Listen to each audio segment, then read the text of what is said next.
In this episode, we'll take a look at the Amaran 150C and 300C. These are single point lights with a Bowens mount, so you can put a variety of different modifiers on them, use them as hard lights or as soft lights. In this case, we're using the 150C right here as my key light. I have it set to 13%. Color temperature is 3200. And with that output, again, 13%, the camera is set to 23.976 frames per second, ISO 800, 180 degree shutter angle, which is roughly 1/48th of a second, and we're at f2.8, just so you can get a sense. Plenty of light output if you want to use the 150C as a key light in a situation like this, and obviously we have a lot more output we could use. We're only at 13%. We're also using the 300C in party light mode on the background here, and we're using the Aputure spotlight mount. There is also a new similar spotlight, less expensive, specifically for the Amaran line, which will be coming out here shortly. I haven't tested that out yet, but that's how we're doing our lighting here. We also have another light back here that is our rim. That's just at 2%. That's actually a light panels, Gemini. But we could also use one of the Amaran pixel tubes or anything like that as well. So let's talk about these lights in a little bit more detail. First of all, I'm going to run through the pros. There are just a few cons I want to talk about as well. First of all, this is a prosumer RGBWW LED single point light. That's a mouthful. Let me explain what all that means. First of all, it has a Bowens mount. As I mentioned, you can use all sorts of light modifiers. And the great news is that these lights, unlike some of the others, work very well with a lot of different modifiers that are already on the market, including things like the Aputure Fresnel 2X, so a Fresnel lens to make a spotlight. Barn doors, if you want to cut the light. The F10 barn doors, so they're the really big barn doors, that also works with these. The F10 Fresnel also works with the spotlight mount. Obviously, there'll be the new lower cost, the Spotlight SE, second edition, I assume, that'll be coming out. And of course, any sort of softbox, can bounce it off of all sorts of things. So the great thing is you can do hard light, like we're doing on the backdrop here, or you can do soft light like we're using for the key here. So you can do almost anything with these lights. Now, I say prosumer, what does that mean? Well, the price, first of all, for the 150C is $359 US, and for the 300C, $569 US. For a single point RGBWW light, that's actually very, very good in terms of its pricing. With the RGB color, you can create about more than 90% of the colors that are available in the Rec 2020 color space. That is to say, you can make almost any color you need to.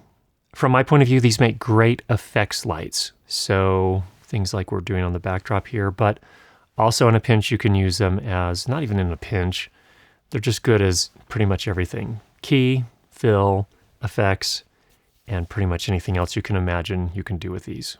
If you're on a really tight budget, they do also feature an umbrella holder. So if you just need to diffuse the light, really simply and inexpensively, a white photographic umbrella will do the job here as well. You can get those for $25 to $50 US.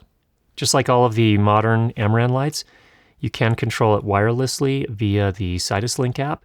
And that makes it super easy, especially if you're filming yourself, to go ahead and tune the settings to whatever you need. So here, for example, is the green magenta setting. Watch it. Ooh, green. Magenta. And we can, that's another nice feature with an RGB light like this and the way they've implemented it, I can tune the green magenta balance too, so I can match pretty much any other light out there. The color temperature is tunable between 2500 Kelvin up to 7500 Kelvin, so well beyond the typical tungsten to daylight range. So again, you can match pretty much any existing lighting. There are a whole variety of effects. Party lights, which is what we're using on the backdrop right now. Cop car, paparazzi, fireworks, lightning, faulty bulb, TV, explosion, fire, pulsing, and strobe. So if you need any of those kinds of things, they're all there. The cooling fans are redesigned from some of the earlier Amaran lights. And I would say they're quiet enough not to interfere with any sound at 1.5 meters and farther away. So for example, here's the 150C. Haven't done any sort of noise reduction. And then the 300C is back over here, projecting this light onto the background. So you hear my stomach more, you can hear the lights. You can power both the 150 and the 300C with AC power, of course, or it also has a 48 volts input, so you can use the separately available Aputure power station with cinema batteries to power it on batteries if you need to do that as well. People will ask, how long? It depends on the size of the battery. So consider that's a 300 watt for the big one, 150 watts, so you just have to do the math and figure out how long your particular batteries will power. I'd say on the smaller Cine batteries, probably around an hour. Once you get into the bigger batteries, you can go a couple, 3 hours even. Build quality, we are looking mostly at plastic. Again, these are the more prosumer lights, so unlike the Aputure Lightstorm lights, which are pretty much all metal, these are largely plastic, although I will say it's a very high density, quality feeling plastic. There is metal in the two most important parts. Number one, on the Bowens mount, that is metal. And then the receiver on the yoke is also metal. So I haven't had any of these Amaran lights, single point lights, fail yet. I've been using them for, 2.5 or 3 years or so, whenever the original Amaran single point lights came out. And haven't had any problems with them. I'm pretty careful with my lights. I also don't overload them. So I think you can easily handle a softbox the size of the Aputure light dome on these without any problems. If you go bigger than that, you're going to want to probably mount the softbox to your stand and then attach the light to the softbox. The light itself has 2 knobs and then also a Bluetooth reset button. Very simple. The knobs work nicely. They also double as buttons, so you can make all the selections in the menu you need there. And then for the really kind of fine-tuned controls, you can always go to your app, the Sidus Link app, and control from there. Now, I should say, the Sidus Link app is the best remote control app for lighting systems that I've used. A lot of the others, especially the more consumer-oriented lights, they tend to be difficult to work with because in some cases you can only control one light at a time. That's not very many of them at this point anymore, but reconnecting to them often is a chore. It takes a bunch of work. So if you have to switch to another app and then come back to your lighting app, on Sidus Link it reconnects very quickly and makes it easy.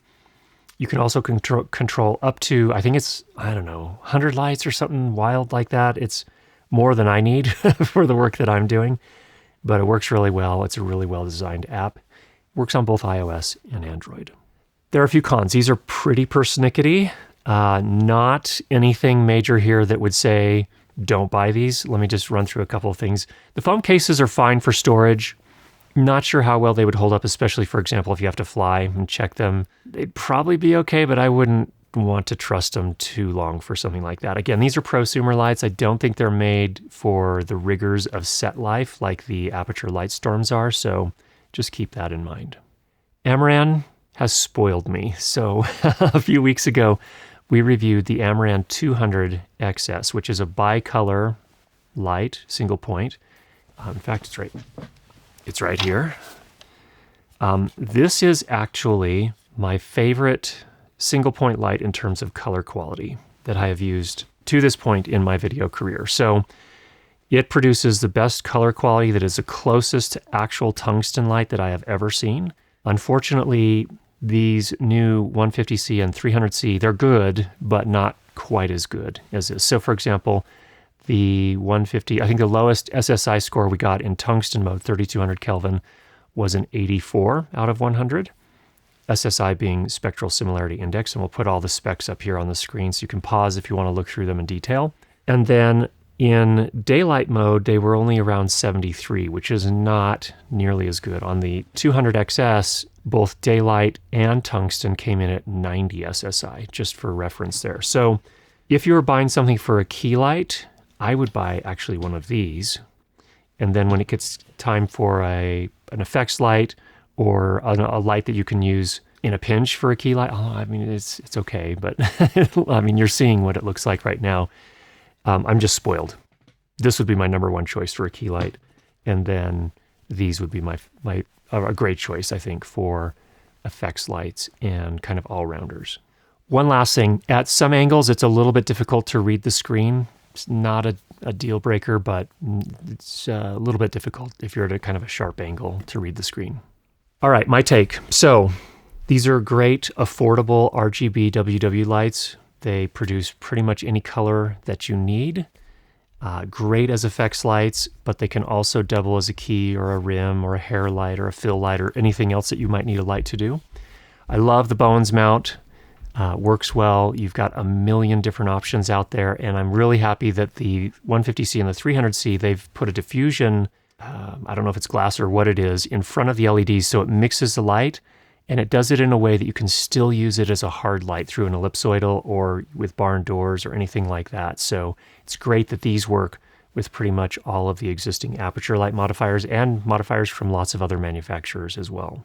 As I mentioned, my ideal kit would be the 200XS as a key light, a 150 or a 300 as an effects light, like I'm doing here for the background with a spotlight mount. And remember, there is also going to be a new Spotlight 2nd edition that I believe launches here at the same time. That's a lot less expensive. So the original was several $100s. The new one I think is less than $400, which is actually very, very affordable for an ellipsoidal light that you can put gobos in and make all sorts of interesting patterns for your backgrounds. And then I would also add an Amaran pixel tube as a rim light for producing this kind of thing, or hair light. The 2-foot version would probably be plenty. 4-foot version can even cover a larger area, but that would kind of be, I think, a really, really nice kit for single person talking head just like this. So I hope that was helpful. If you have any questions, go ahead and leave those down below. If you've not already subscribed, make sure you do that.